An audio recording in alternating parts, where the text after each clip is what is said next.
ज्ञानतिमिनन्दस्य ज्ञानञ्जनशलाकया चक्षुरुन्मिलितं येन तस्मै श्रीगुरवे नमः। श्रीचैतन्यमनोभीष्टं स्थापितं येन भूतले स्वयं रूप कदा मह्यं ददाति स्वपदान्तिकं।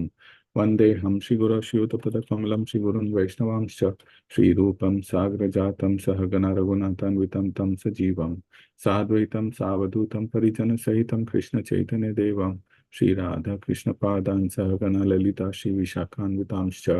हे कृष्ण करुणा सिंधु दीनबंधो जगतपते गोपेशा गोपिका कांता राधा कांता नमोस्तुते तप्त कांचन गौरांगी राधे वृंदावनेश्वरी वृषभानुसुते देवी प्रणमामि हरिप्रिये वाञ्छकल्पतरुभ्यश्च कृपा सिन्धुभ्य एव च पतितानां पावनेभ्यो वैष्णवेभ्यो नमो नमः। जय श्री कृष्ण चैतन्य प्रभु नित्यानंद श्री अद्वैत गदाधर श्रीवासादि गौरभक्तवृंद। हरे कृष्णा कृष्ण कृष्ण हरे हरे हरे राम राम राम हरे हरे। नमः ओम विष्णुपादाय कृष्ण पृष्ठाय भूतले श्रीमती भक्तिवेदांत स्वामिनीति नमिने नमस्ते सारस्वती देवी गौरवाणी प्रचारिणे निर्विशेष शून्यवादी पाश्चात्य देशतारिणे। Okay, welcome devotees to the morning Srimad Bhagavatam discussion. Today we are going to read from third canto, 12th chapter, verse number 27.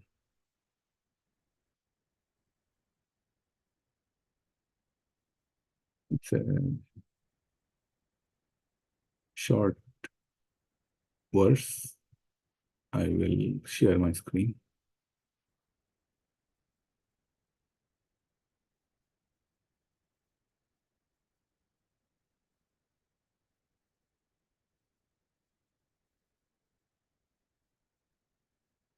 Okay.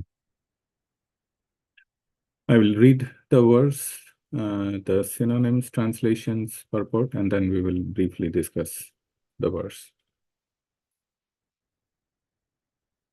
Chhayaya kardamo jagne devahutya prati prabhu manaso dehatash chedam jagne vishva krito jagat.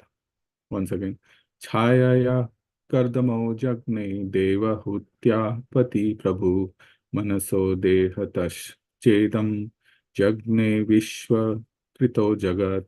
Synonyms or the word-to-word meanings. Chayaya, by the shadow. Kardama, Kardama Muni. Jagne, became manifested. Devahutyaha, of Devahuti. Pati, husband. Prabhu, the master. The Manasa, from the mind. Dehata, from the body. Cha, also. Idam, this. Jagne, developed. Vishwa, the universe. Kritaha, of the creator. Jagat, cosmic manifestation. Translation by His Divine Grace, Srila Prabhupada.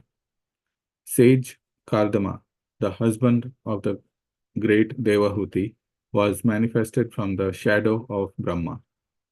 Thus, all became manifested from either the body or the mind of Brahman. Purport. Although one of the three modes of material nature is always prominent, they are never represented unalloyed by one another.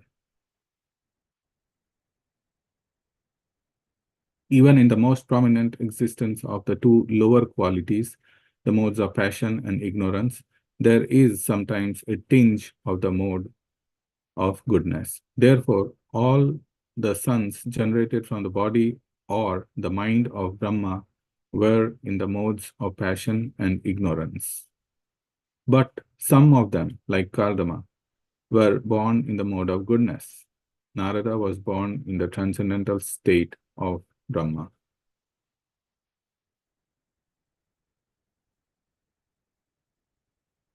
Okay, so we'll begin. We'll discuss the verse. Om Ajnana-timirandasya Jnananjana-shalakya Chakshurunmilitam Yena Tasmai Shri Gurave Namaha. Shri Chaitanya Manobhishtam Sthapitam Yena Bhutale Swayam Rupa Kadamayam Dadadi Swapadantikam. I was born in the darkest ignorance, and my spiritual master opened my eyes with the torch of knowledge. I offer my respectful obeisances unto him. When will Srila Rupa Goswami Prabhupada, who has established within this material world the mission to fulfill the desire of Lord Chaitanya, give me shelter under his lotus feet?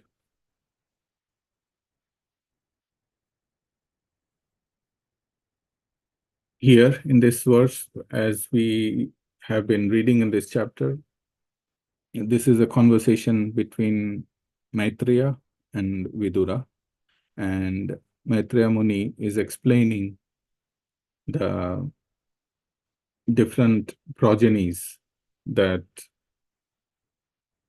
Lord Brahma has created. So before this verse, we see that Lord Brahma created the different progenies um, from different parts of his body, from his eyes, from his ears, from the mouth, from different parts of the body, from the mind, from his transcendental deliberation. Narada Muni, for example, came from his transcendental deliberation. So in the very beginning of the universe, Lord Brahma has been trying to create progeny within the universe, and he's creating different living entities through his body. Here in this verse, we see that he created sage Kardama, or Kardama Muni, from his chaya, meaning from his shadow, from Brahma's own shadow, and it's predicted here that Kardama Muni in future will become the husband of Devahuti. We will also see later in this chapter that Lord Brahma will produce the Manus, Swambhuva Manu, and his wife also, and they will have a daughter, Devahuti, and Devahuti will marry Kardama Muni. And if we read the purport of Srila Prabhupada, Prabhupada is focusing on the three modes. And the message is that although one of the three modes of material nature is always prominent, they are never represented unalloyed by one another. Even in the most prominent existence of the two lower qualities, the modes of passion and ignorance, there is sometimes a tinge of mode of goodness. Lord Brahma himself is in the mode of passion because he is in the mode of creation. He has the service of creating progeny, populating the universe, giving a chance to all the living entities to come and engage in their respective karmas and progress, or rather fulfill their desires, cherished desires, and there is facility to progress in their spiritual life. So that is the service of Lord Brahma. And for that, he is creating progeny. And here, Kardama Muni is born from his shadow. But Srila Prabhupada is saying that like the modes are always present, and even if the prominent modes are passion and ignorance, sometimes mode of goodness or the sattva guna is also exposed or prominent. And we will see that this is also discussed in Bhagavad Gita, chapter 14. We will quickly review what Krishna is saying about that. But before that, everyone is in the mode, is controlled by the mode. This is also mentioned in Srimad Bhagavatam, third canto, same canto, chapter 31, verse number 37. Here it says, Tat Shrishta Shristeshu Konva Akhandita Deha Pumam Rishim Narayanam Rite Yoshin Mayeha Mayaya. Translation is, amongst all kinds of living entities begotten by Brahma, namely men, demigods, and animals, none but the sage Narayan is immune to the attraction of Maya in the form of woman. So this is a clear verse stating that everyone, and we know that Narayan is the form, is Lord himself. So apart from the Lord himself, there is no one who is free from the three modes. And we can practically see that in this canto, uh, chapter 12, af right after this verse, we will see that Lord Brahma also will get attracted to his daughter, and he will be, of course, his sons will persuade him not to go after her, and but the premise is that even Lord Brahma is under the control of the modes. We know that Lord Shiva, who is not a living entity or a Jiva Tattva, who is in fact is a controller of the modes, specifically mode of ignorance or tamoguna, he also gets under the control in the form of Mohini Murti. So what to talk about us? We are definitely, until and unless we have this body, until we become completely free from the modes, we will always be in control of the modes.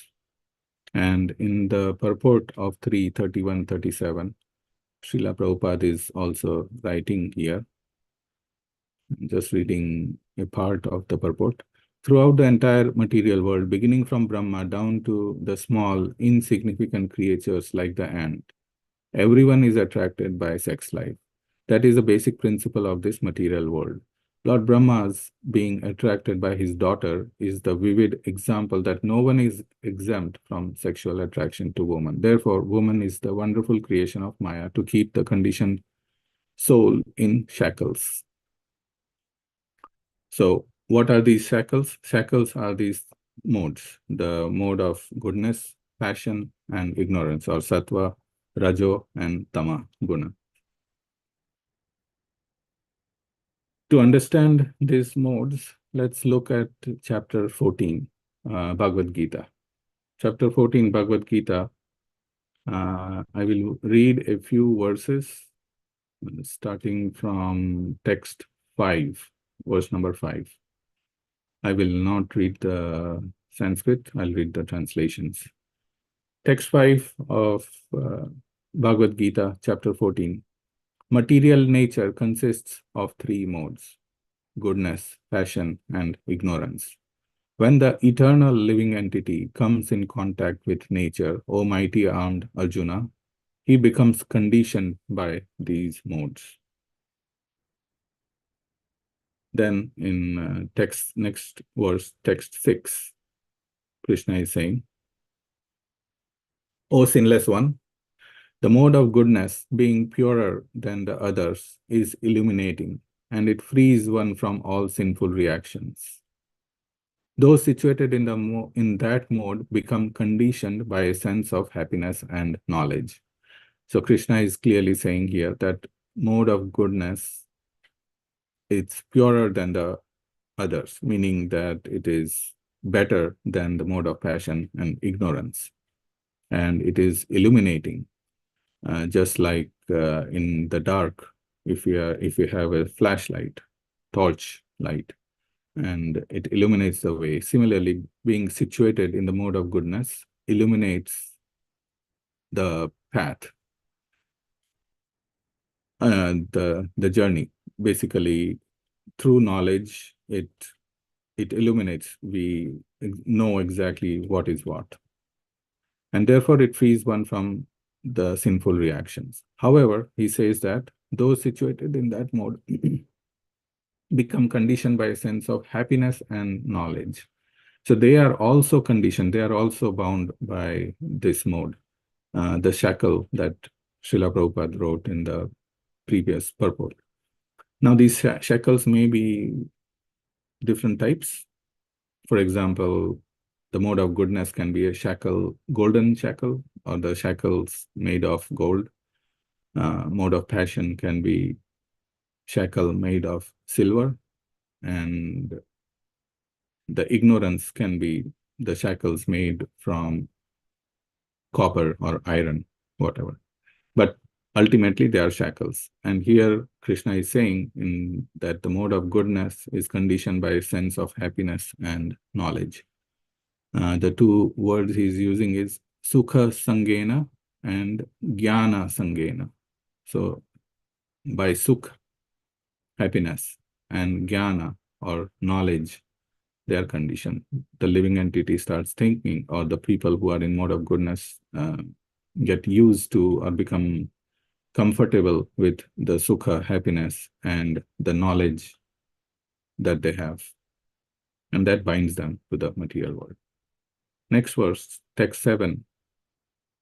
The mode of passion is born of unlimited desires and longings, O son of Kunti, and because of this, the embodied living entity is bound to material fruitive actions.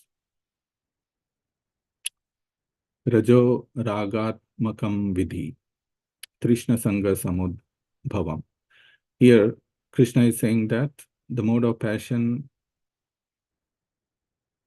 leads to unlimited desires and longings. So there is unlimited desire after desire. After achieving one desire, the next comes, and longings, wanting this, wanting that. And because of this, the living entity is bound by material fruitive actions. So they are bound by karma sangena. Karma sangena means by wanting to do fruitive activities. More and more fruitive activities, wanting to satisfy the desires and longings. I want this, not only this, but the best of this, and wanting more and more. So that's the unlimited desire and longings. And text 8, he says that, O son of Bharata, know that the mode of darkness born of ignorance is the delusion of all embodied living entities. The results of this mode are madness, indolence, and sleep, which bind the conditioned soul.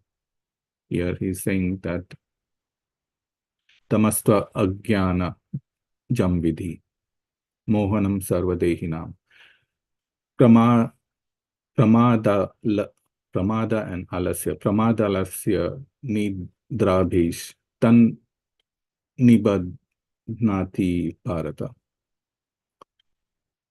Here, the living entity in the mode of ignorance is delusioned, or it's completely illusioned, and the results are madness, indolence, and sleep. So what kind of illusion? The illusion is that this is the material world is all in all, wanting everything from the material world. No concept of spiritual life, no concept of I'm not this body, I'm spirit soul. So that is the delusionary state. And the results are madness, indolence, and sleep, and they get bound by them. That binds the conditioned soul. That was text 8. And then I will skip 9 because 9 is a summary of the others. And text 10, in verse number 10, Krishna says, sometimes the mode of goodness becomes prominent, defeating the mode of passion and ignorance, O son of Bharata. Sometimes the mode of passion defeats goodness and ignorance. And at other times, ignorance defeats goodness and passion. In this way, there is always competition for supremacy. So this concludes this purport of today's verse. Here, Srila Prabhupada is saying that although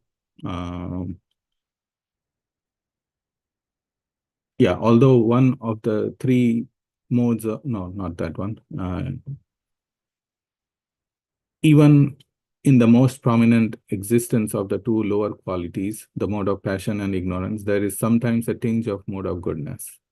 So this is exactly what Krishna is saying in Bhagavad Gita, that there is always a competition, and a living entity has all the three modes. However, there is one mode that is prominent, but that does not mean that the living entity is always in that mode.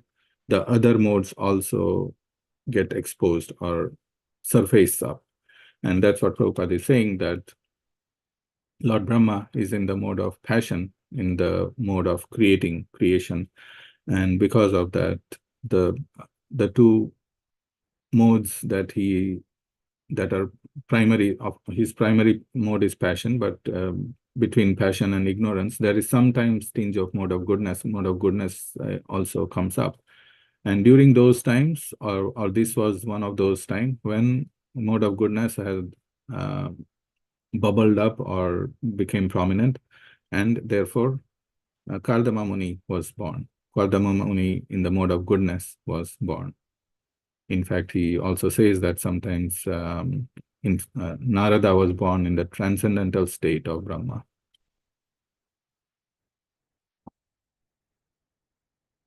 So this is the essence of this short verse that I could come up with. So I'll quickly summarize.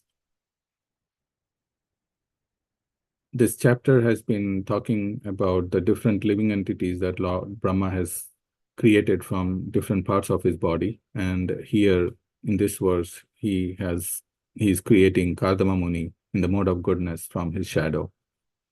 And we talked about how all living entities are in control of the mode, of the different modes.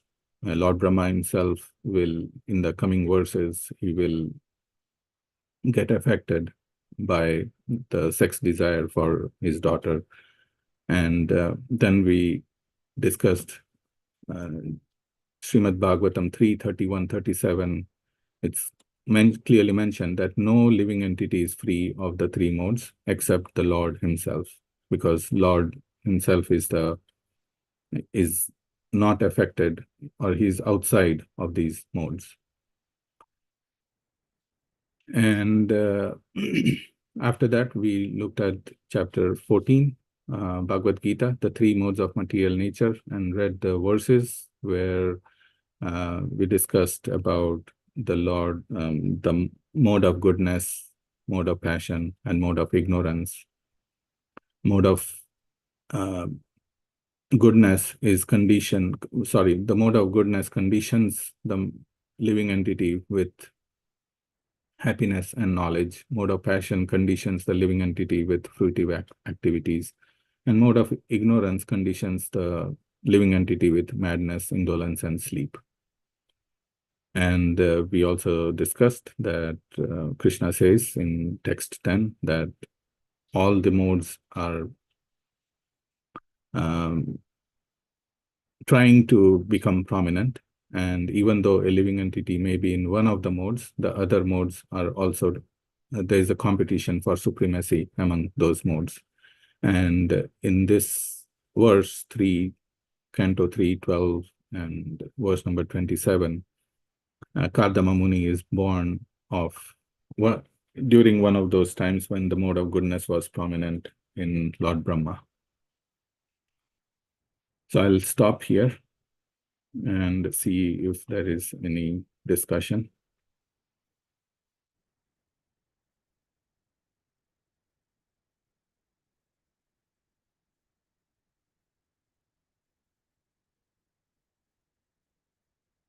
If nothing, we can stop here. Okay, we'll stop here.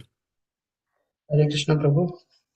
I was just thinking this question. So, I mean, about Brahma because he's the creative potential, he's in charge of creation.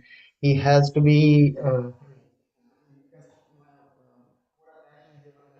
always want to create. So, from that perspective, I understand. Your voice is not coming, Prabhu. Yeah, can you hear me now? Yeah. Yeah, from that perspective, we understand that he is in mode of passion. But I mean, from the transcendental perspective, he is in the. I mean, he should be in the transcendental platform, or because he is the pure devotee of the Lord. So I mean, how do we correlate between these two? So My understanding, Prabhu, is that he is also the living entity, although the highest living entity in this universe. And because he had this desire to create, he is getting the position of Lord Brahma, the creator. And this is also his karma, and he will, using being in this material universe and executing his duties, he will go back to home, back to Godhead, because he is almost there, but not quite there. That's my understanding.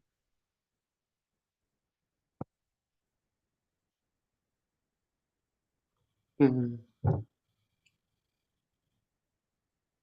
His original Swarupa, maybe, I mean, all our Swarupas, all our original constitutional position is that of the of a devotee with a particular relationship with the Lord, but that's not manifested right now. Hmm.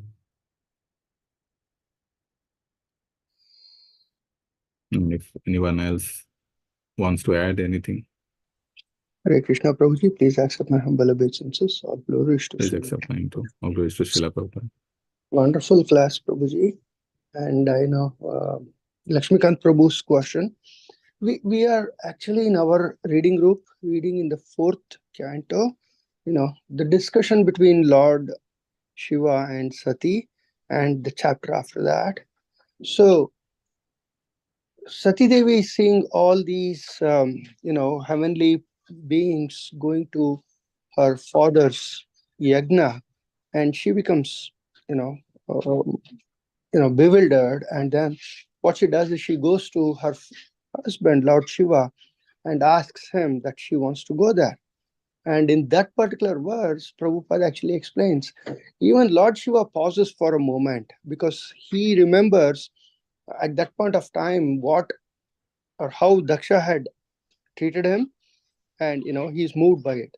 And after all that conversation is over, Lord Shiva gives the right approach, how it should be. Like, you should not go to uninvited to anyone's house, particularly if the person is in mode of passion and ignorance, like Daksha.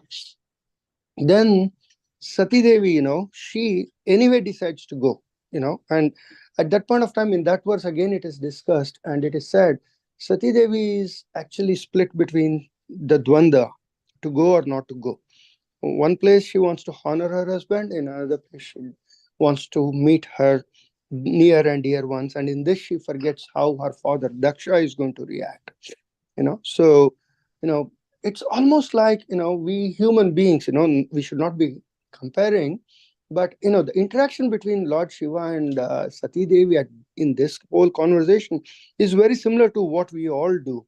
Like, we are vacillating, and while we are vacillating, there's only one goal that we want to achieve, and we forget everything else.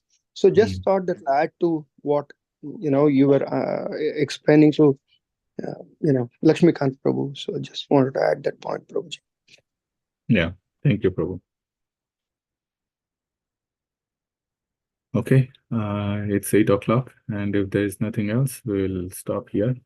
Thank you for joining the morning Bhagavatam class. Vanchakalpatarupayascha kripa sindhubhyev vacha patitanam pavanebhyo vaishnavebhyo namo namah. Have a wonderful rest of the day. Thank you. Hare Krishna.